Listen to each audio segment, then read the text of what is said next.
يوسف النصيري حقق وكذلك موسما مميزا مع نادي إشبيلية الإسباني هذا الموسم، فرغم تذبذب نتائج النادي الأندلسي إلا أن المهاجم المغربي ظل وفيا لعادته التهديفية، حيث وصل إلى 16 هدفا في مسابقة الدوري الإسباني لا ليغا لوحدها، واحتل بهذا الرقم الصف السادس في سبورة ترتيب هدافي الدوري الإسباني لهذا الموسم. تفوق بذلك على نجم نادي ريال مدريد فينيسيوس جونيور الذي احتل الصف الثامن بفارق هدف وحيد مع يوسف النصيري. بالنسبة لترتيب هدافي الدوري الإسباني لهذا الموسم جاء كالتالي: في صدارة هدافي الدوري الإسباني والذي سيتوج بجائزة الهداف جاء اللاعب الأوكراني دوف بيك لاعب جيرونا ب24 هدفا.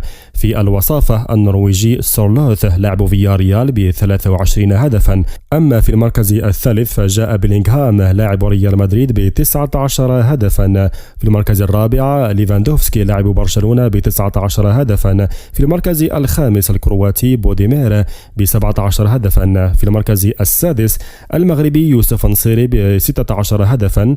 في المركز السابع غريزمان ب16 هدفا أيضا. وفي المركز الثامن البرازيلي فينيسيوس جونيور لا نجم نادي ريال مدريد ب15 هدفا. وبالعودة لموضوع يوسف النصيري، فقد قام يوم أمس في ختام مباريات هذا الموسم في مباراة برشلونة وإشبيلية بتصرف مؤثر وصفته الصحافة الإسبانية بإعلان رحيله عن نادي إشبيلية مع نهاية هذا الموسم، حيث أذرف يوسف النصيري الدموع خلال تحيته لجماهير إشبيلية بعد نهاية مباراة الفريق ضد برشلونة يوم أمس بالخسارة ب2-0 أو بمثابة رسالة وداعية للنادي الأندلسي. وبالطبع فمن الوارد جدا وبنسبة كبيرة يوسف النصيري سيغادر نادي إشبيلية مع نهاية هذا الموسم إلى وجهة جديدة.